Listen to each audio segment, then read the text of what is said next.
Voy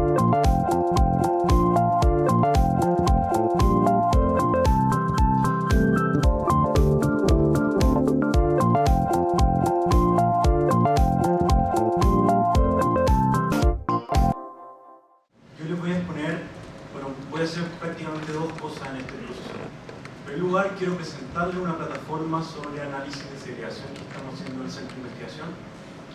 Y en segundo lugar, quería mostrarles un poco para qué puede servir este indicador de vulnerabilidad territorial que estamos generando y que hemos producido en los últimos meses.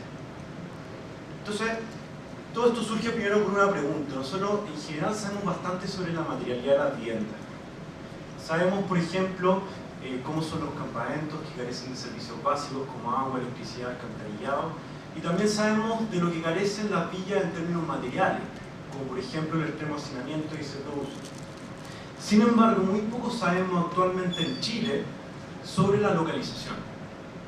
O sea, cómo influyen los patrones de localización de las villas y de los campamentos de Chile en qué tanto acceso a los servicios básicos tienen las personas de las villas y de los campamentos de Chile. Solo un dato, recién este año se está haciendo un catastro completo y georreferenciado sobre las villas de nuestro país. Entonces, claramente no ha sido posible armar una investigación realmente significativa al respecto.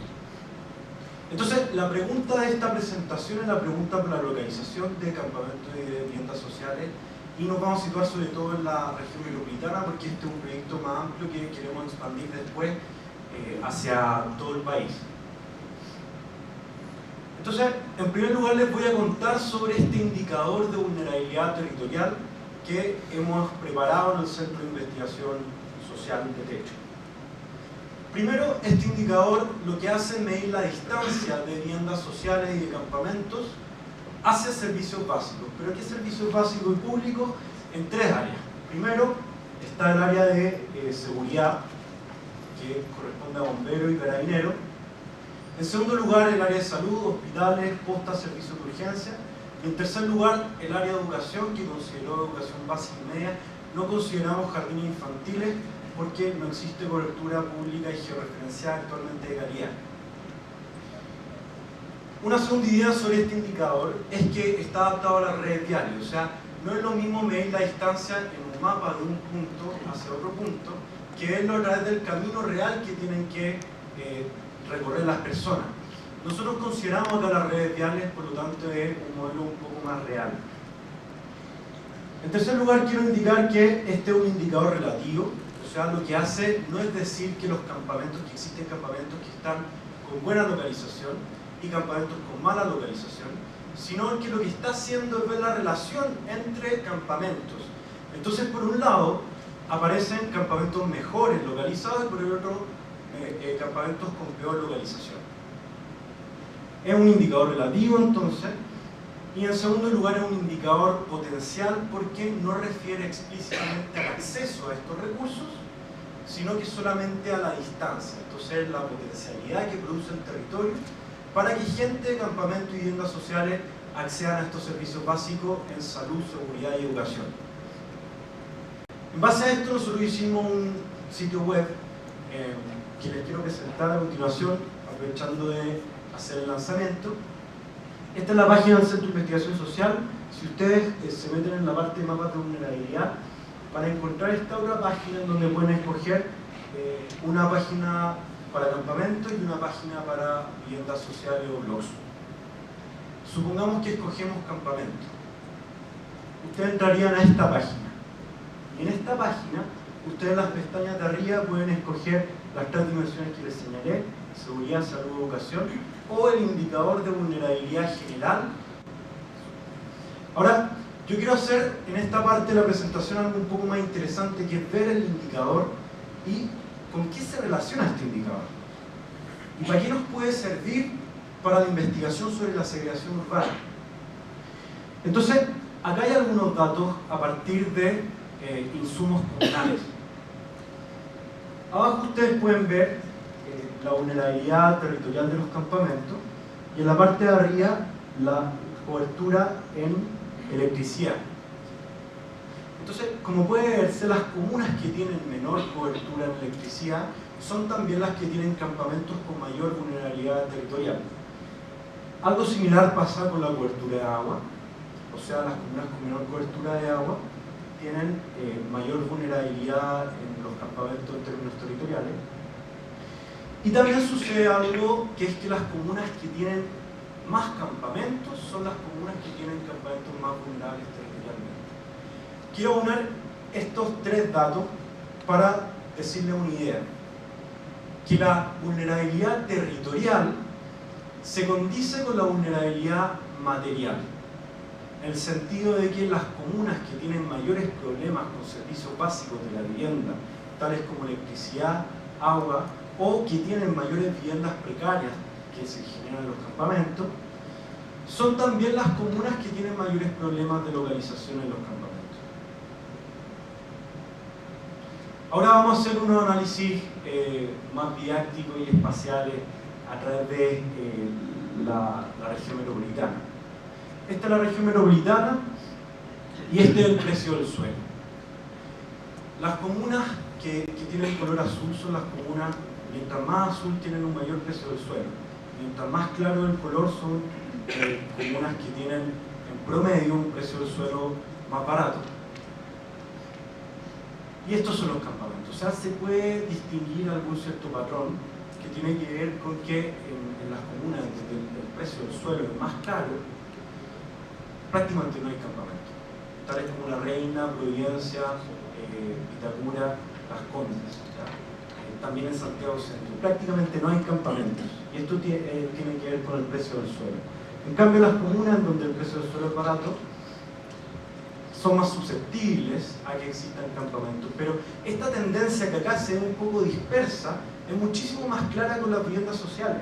Estas son las villas de la región metropolitana, y prácticamente no hay villas en los sectores donde el precio del suelo es caro, y todas las villas se distribuyen más hacia la periferia, ¿ya? La correlación entre estos dos fenómenos a nivel comunal, el número de villas por un lado y por otro lado el precio del suelo, es significativa.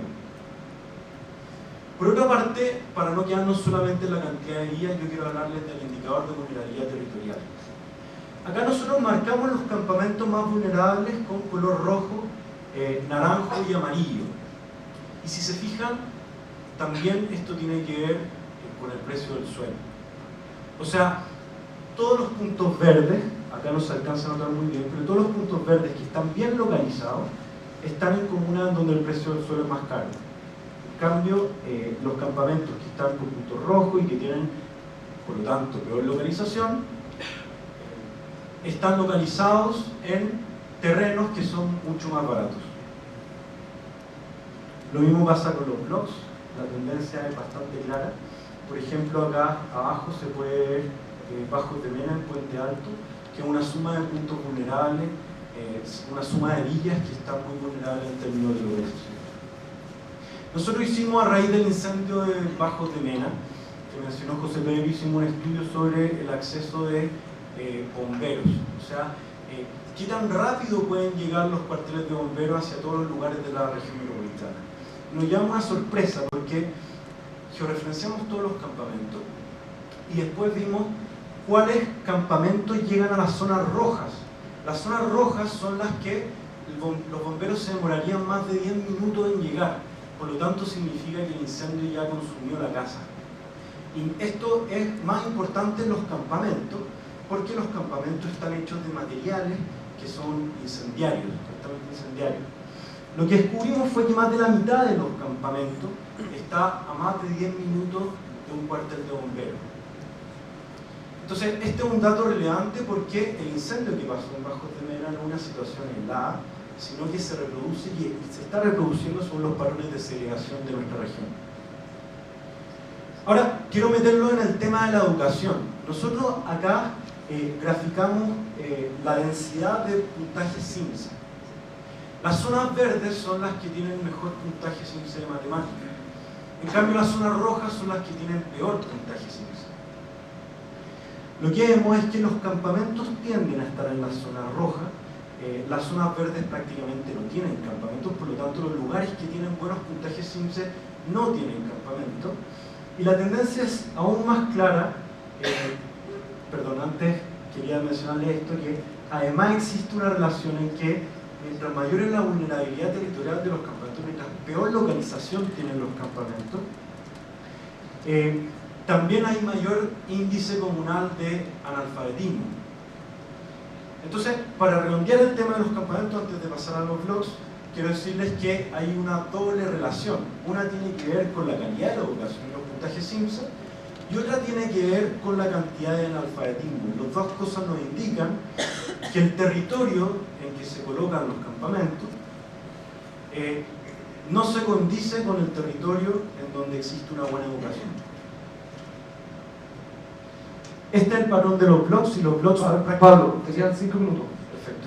Este es el patrón geográfico de los blogs, y los blogs prácticamente se ubican en las zonas rojas, en las zonas que tienen peor puntaje educativo si lo consideramos a partir del índice de matemática. Entonces, esta situación nos preocupa y quisimos indagar un poco más a fondo acerca de qué podría explicar esto. Entonces, ahora referenciamos en la región metropolitana toda la oferta pública de educación, o sea, la oferta municipal más la oferta de particular subvencionada. Y lo que quisimos hacer fue mostrar la densidad en un mapa y luego referenciar los blogs. Y tuvimos una buena noticia. La buena noticia es que las villas de blogs se ubican cercanas a la educación pública. Esto podría ser alentador. Sin embargo, si volvemos al gráfico de los puntajes CIMSE, podemos ahora referenciar los colegios públicos y particular subvencionados, y nos llevamos la sorpresa de que la mayoría se ubica en la zona roja, y esto se diferencia de los colegios particulares pagados, que están todos en zona verde. Por lo tanto, tienen los mejores puntajes CIMSE. Esto es reproducción de la desigualdad. Esto es reproducción de la desigualdad a través de patrones territoriales muy precisos.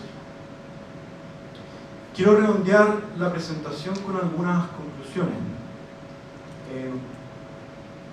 En primer lugar, todas son conclusiones comunales. En primer lugar, mientras las comunas tienen menor cobertura de agua y electricidad, tienen mayor vulnerabilidad a sus campamentos.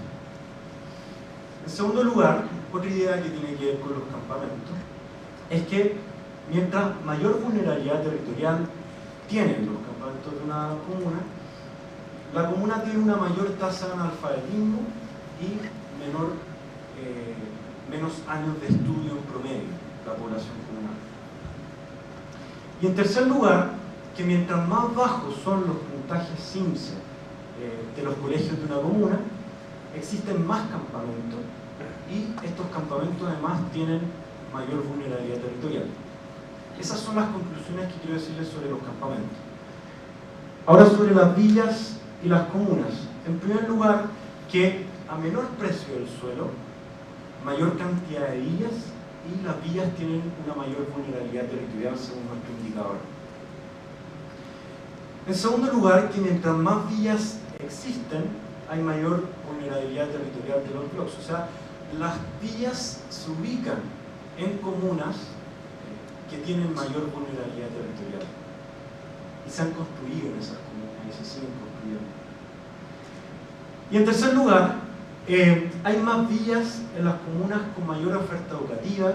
Eso yo les dije era algo alentador, pero sin embargo esta oferta educativa tiene peores resultados CIMSE, que contrastan mucho con los resultados de otras comunas que tienen sobre todo colegios particulares pagados. Quiero terminar, en este minuto que queda, quiero terminar con una reflexión general que tiene que ver con cómo podría aportar esto para observar los patrones generales de segregación urbana de la región metropolitana. Lo que yo hice, hemos hablado sobre analfabetismo, hemos hablado sobre el puntaje educativo, sobre cantidad de villas, sobre precio del suelo, etc. Lo que yo hice fue ver las relaciones y correlaciones que existen entre todos estos factores. Entonces, a través de la metodología REG pude ver las relaciones entre todos estos ámbitos de segregación. Si se fijan, por un lado existe la cantidad de villas y de campamentos, en el fondo territorios vulnerables dentro de las comunas. Esa es una primera dimensión de segregación. Hay otra dimensión de segregación que tiene que ver con la vulnerabilidad de las viviendas, de los bienes básicos de las viviendas como la electricidad y el agua potable. Hay otra dimensión que tiene que ver con la educación. Ahí está el analfabetismo, los años de educación y el ciencia matemática. Y finalmente hay una dimensión que tiene que ver con el precio del suelo y los flujos económicos.